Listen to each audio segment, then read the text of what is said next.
Welcome to the Health Headliner podcast by Tudu Digital. Our content is informational only and not medical advice. Please consult your provider. Now, let's dive into today's headlines. Wow, did you see this statistic? It says that like 80 out of every 100 older adults in the US are dealing with at least one chronic health condition. Yeah, that's a pretty big number. It really makes you think about what it really means to age healthily. Right. It's not just about living longer, but it's about living well too. Yeah, it's about keeping your mind sharp, being active, and having good mental health as you get older. Like all of that together is what really matters, I think. Absolutely. And Yeah, that's what we're talking about when we say healthy aging. It's not just about the absence of disease, it's about overall quality of life in those later years. And that's actually what some new research has been looking into. So in this deep dive, we're going to be taking a closer look at some work done by researchers at Harvard T.H. Chan School of Public Health, the University of Copenhagen, and the University of Montreal. Okay, great. They found some pretty interesting stuff about how our diet in middle age can affect our chances of aging healthily. Awesome. This sounds fascinating. To get into this, we're looking at a couple of things. Okay. First, we have a really nice article from a health news website that gives us a good summary of the study. Makes sense. And then we also have the full scientific paper, which was published in Nature Medicine. Nice. So we're really going to be diving deep and going beyond just the headlines. Love it. Our mission today is to really figure out which dietary patterns in midlife are most strongly linked to healthy aging. Sounds good. And when these researchers talk about healthy aging, they mean reaching the age of 70, free of major chronic diseases like cancer, diabetes, heart attack, stroke, kidney failure, chronic obstructive pulmonary disease, Parkinson's disease, multiple sclerosis, amyotrophic lateral sclerosis. Okay. Wow, that's a lot. Yeah, it is a long list, Right. but also with intact cognitive function, physical function, and mental health. Got it. So it's not just about avoiding those specific diseases, but it's about your overall well-being and ability to function well as you get older. So think of this as a shortcut to understanding this super important aspect of health as you go through your midlife years and plan for a healthy and vibrant future. Perfect. Let's get started then. Great. What do these researchers actually want to find out with this study? Like, what was their main aim? Well, they wanted to find out if there was a relationship between sticking to various healthy eating patterns over the long term, specifically in midlife, and the likelihood of achieving healthy aging. Okay, makes sense. What's really interesting is that this is one of the first studies to look at a wide variety of already recognized healthy eating patterns and their link to overall healthy aging. Right, as opposed to just looking at, the risk of specific diseases. Exactly. So they really wanted to see the bigger picture. Okay, so how did they gather all this information? Well, they used data from two long-running studies, the Nurses' Health Study and the Health Professionals' Follow-Up Study. Okay, I've heard of those. Those are big ones, right? Yeah, really big. They followed over 105,000 participants, both men and women, for about 30 years. Wow, 30 years. That's a long time. Yeah, and when the study began, these people were between the ages of 39 and 69. Okay, so really getting into those middle years, right where we want to focus. Exactly. But how did they keep track of what everybody was eating for 30 years? Well, throughout the study, the participants had to regularly fill out these detailed food questionnaires. Make sense? They had to report how often they ate different types of foods and drinks. And then, using that information, the researchers could see how well each person's diet matched up with 8 different healthy eating patterns. 8. That's a lot of different eating patterns. Can you tell me what those were? Sure. They looked at the Alternative Healthy Eating Index, the Alternative Mediterranean Index, the Dietary Approaches to Stop Hypertension Diet, Yeah. the Mediterranean Diashish Intervention for Neurodegenerative Delay, a Healthful Plant-Based Diet, the Planetary Health Diet Index. Wow, hold on. That's a mouthful already. Yeah, I know. They have some long names. There's also an empirically derived inflammatory dietary pattern and an empirical dietary index for hyperinsulinemia. Okay, so some of those are pretty technical sounding. Yeah. But the main thing to remember is that all of these diets generally emphasize eating plenty of fruits, vegetables, whole grains, unsaturated fats, Okay, yeah, those all sound familiar. nuts, and legumes. Some of them include moderate amounts of healthy animal-based foods, like fish and certain dairy products. Got it. So those are the 8 healthy patterns they focused on. Did they also look at anything else in terms of what people were eating besides these specific patterns? Right. They also looked at how much ultra-processed food the participants were eating. Interesting. What do they mean by ultra-processed food exactly? Ultra-processed foods are essentially industrially manufactured food products. They often contain artificial ingredients, added sugars, a lot of sodium, unhealthy fats. Okay, yeah, so think like packaged snacks, sugary drinks, and those ready-to-eat meals. Exactly. Okay, good. Now, how did the researchers determine who had achieved this healthy aging status? Well, they defined healthy aging as reaching the age of 70 without developing any of 11 major chronic diseases. Okay, I think we mentioned that long list earlier. Yeah, but they also had to have intact cognitive function. So their thinking abilities were still good. Yeah, exactly. That was assessed using a self-reported cognitive decline questionnaire. They also had to have intact physical function. Okay, so they could still move around and do everyday activities without much difficulty. Exactly. That was assessed using a subset of questions from the short Form 36 health survey. Oh, okay. And of course, mental health was also considered, right? Right. They used the geriatric depression scale to measure mental health. So they had a pretty comprehensive definition of what healthy aging means, taking into account all these different aspects of health. Right. It wasn't just about the absence of those specific diseases, but about overall well-being, both physical and mental. Okay, makes sense. So after all this data gathering and analysis, what were the main findings of the study? Well, the first big finding was that only 9.3% of the participants achieved healthy aging by age 70. Oh, wow. That's actually a pretty small percentage, isn't it? Yeah, it is. It highlights how crucial it is to figure out the best strategies for promoting healthy aging. Definitely. But the good news is that the study found that adherence to any of those 8 healthy dietary patterns in midlife was linked to a higher likelihood of achieving overall healthy aging. That's encouraging. So it wasn't just one specific diet that was the magic bullet. No, it seems that generally eating a healthy diet, regardless of the specific pattern, can make a difference. So that's good news for people who might be worried about having to follow a super strict diet. Yeah, exactly. But you said any of those diets was linked. Did any stand out in particular? Well, the Alternative Healthy Eating Index, or AHEI, was a top performer. Okay, and remind me what that one focuses on again. This dietary pattern is all about eating plenty of fruits, vegetables, whole grains, nuts, legumes, and healthy fats, while limiting red and processed meats, sugary beverages, sodium, and refined grains. Okay, that makes sense. And what were the results for people who followed that diet really closely? Those who were in the highest quintile of AHEI scores, meaning they followed the diet most closely, had an 86% greater likelihood of healthy aging at age 70 compared to those in the lowest quintile. Wow, 86%. That's huge. Yeah, and when they shifted the age threshold to 75, the difference became even more impressive. Oh, really? How so? At age 75, those in the highest AHEI quintile had a 2.2-fold higher likelihood of healthy aging compared to those in the lowest quintile. That is super impressive. Yeah. So that AGI really seems to make a big difference. Definitely. And another top-performing diet was the Planetary Health Diet Index, or PHDI. Right. And that one is interesting because it takes into account not just human health, but also the health of the planet. Exactly. It emphasizes plant-based foods and minimizes animal-based foods, promoting both human and environmental sustainability. So you're kind of getting a 2-for-1 with that one. Good for you, good for the planet. What about those ultra-processed foods they were tracking? What did they find there? Not so good news on that front. Higher intake of ultra-processed foods, particularly processed meats and sugary and diet beverages, was associated with a lower likelihood of healthy aging. So those findings definitely back up a lot of other research that's been done on ultra-processed foods and their negative health effects. Right. I see.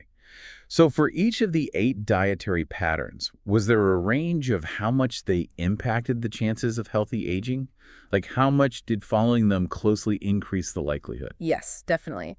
The researchers found that compared to the group who followed each diet the least, those in the group who followed it most closely saw their chances of healthy aging increase from 45 to 86%. Okay, so pretty significant range there. And as we talked about earlier, the AHEI was at the higher end of that range, with that impressive 86% increase, jumping to 224% when they looked at healthy aging at age 75. Wow, those numbers are pretty striking. And what about the individual components of healthy aging? The cognitive function, physical function, mental health, and being free from those major chronic diseases. Did certain diets seem to be more closely linked to certain areas? Yeah, actually, that's one of the really interesting things about this study. The PHDI was most strongly associated with intact cognitive function and survival to age 70. So eating for the planet seems to be good for your brain too. It seems that way. The AHEI showed the strongest association with intact physical function and mental health.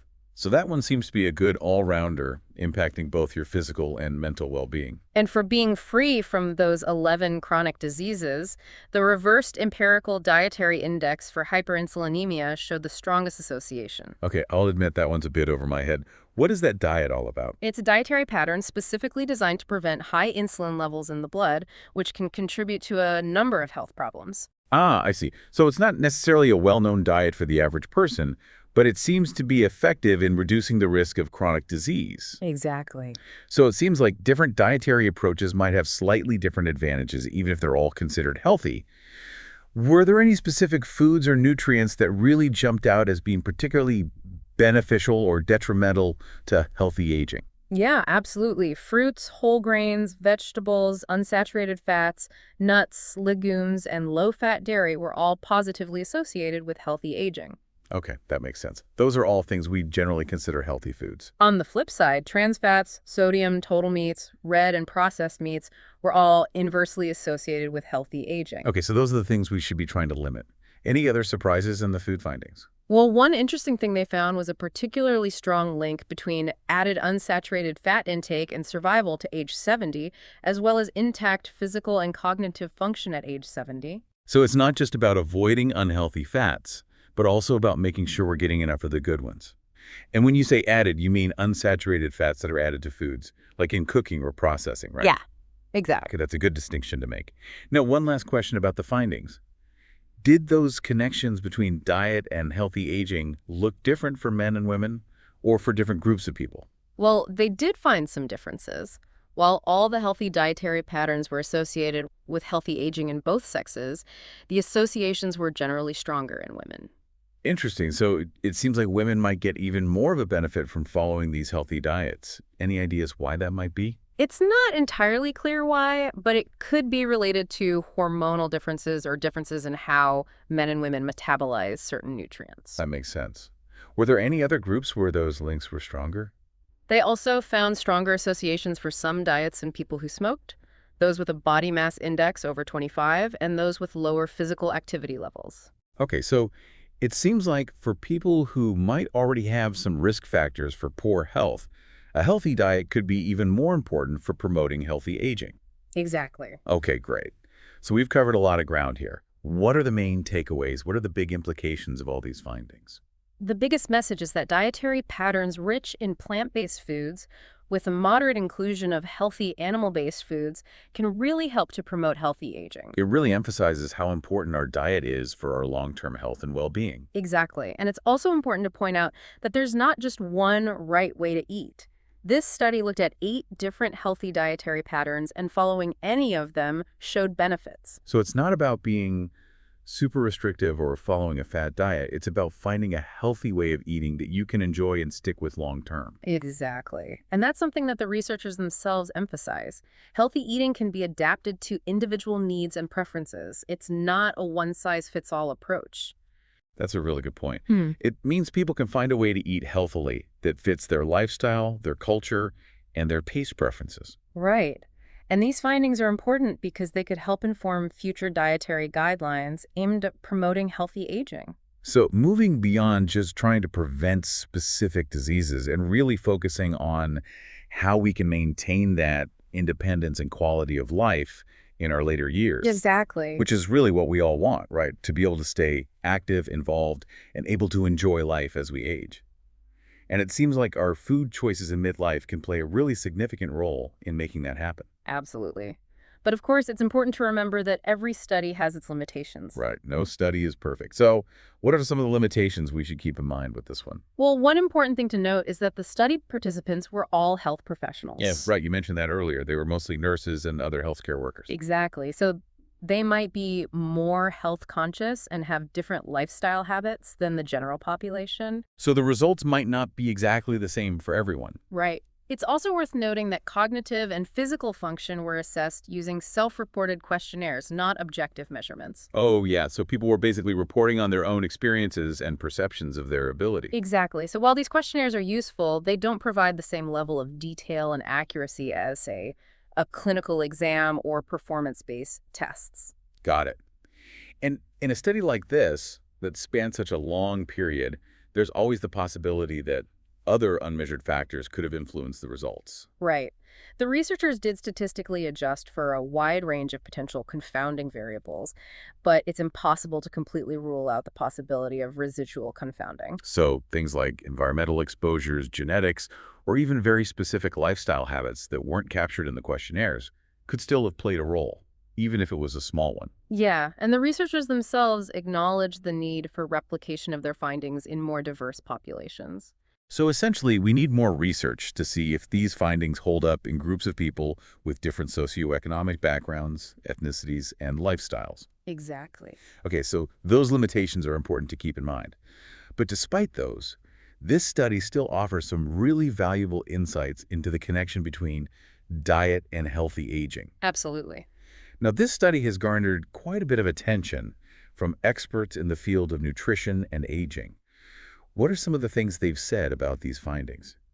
Frank Hu, one of the senior authors of the study, highlighted the fact that they looked at healthy aging from a multifaceted perspective. So not just focusing on the absence of disease, but on the ability to live independently and enjoy a good quality of life in old age. Exactly. And Marta Guaschvaré, another senior author, emphasized how important research on healthy aging is becoming, given that staying active and independent is a top priority for both individuals and for public health. It's not just about living longer, it's about living well. And she also pointed out that their findings suggest that these diets, rich in plant-based foods, could be a really key factor in promoting healthy aging. Right. And could potentially even help inform future dietary recommendations from health organizations. And it seems like that idea of adaptability was a recurring theme. Oh, yeah, absolutely. And Julie Tessier, who was the lead author of the study, actually made a point of saying that these results show there's not one single perfect diet. So there's room for flexibility and personalization when it comes to healthy eating. Exactly. Healthy eating plans can be adjusted to fit individual needs and preferences. That's great to hear. It means people don't have to feel like they have to give up all their favorite foods or follow a rigid meal plan to eat healthily. Right. So after taking this deep dive into the study and hearing from the experts, what's our call to action for our listeners? What are the key takeaways they can apply to their own lives? I think the biggest thing is to take a moment to reflect on your own eating habits, especially if you're in those midlife years. So take a look at what you're eating regularly and see how it aligns with the characteristics of those healthy dietary patterns we discussed. Yeah. And, you might want to pay particular attention to that alternative healthy eating index. It had some really impressive results. Right. Maybe even start by making one or two small, manageable changes. Like what kind of changes? Like adding an extra serving of fruits or vegetables to your meals every day, or swapping white bread for whole grain bread, or incorporating more nuts and legumes into your diet. Yeah, those are great ideas. Those small changes can really add up over time. And don't forget about those ultra-processed foods. Right. It's important to be mindful of those and see where you might be able to cut back. Maybe swap out that bag of chips for a handful of nuts, or choose water instead of soda. Good ideas. So as our listeners are thinking about all of this, here's a final thought to consider. Given how much our midlife diet seems to impact our chances of healthy aging, what small but sustainable changes can you start making today to invest in your future well-being? A great question. What little steps can you take now that might significantly increase your odds of living a vibrant and independent life in those later years? Really gets you thinking, right? It does. So to wrap up our deep dive today, the evidence strongly suggests that following a healthy diet during midlife, particularly one that emphasizes plant-based foods and minimizes ultra-processed foods, is significantly linked to a higher likelihood of healthy aging. And remember, healthy aging means reaching those later years not only free from major chronic diseases, but also with your cognitive function, physical health, and mental well-being still intact. So it's about overall well-being and the ability to enjoy life to the fullest even as you get older. Absolutely. Thank you for joining us as we explored this really fascinating and important topic. Thanks for having me. If you'd like to learn even more about this research, be sure to check out the full study, which was published in Nature Medicine. And we'll catch you on our next deep dive into the world of health and wellness. See you then. Bye. Thanks for tuning in to the Health Headliner podcast by To Digital. Like and subscribe for more health news and breakthroughs. Stay healthy and informed. See you next time.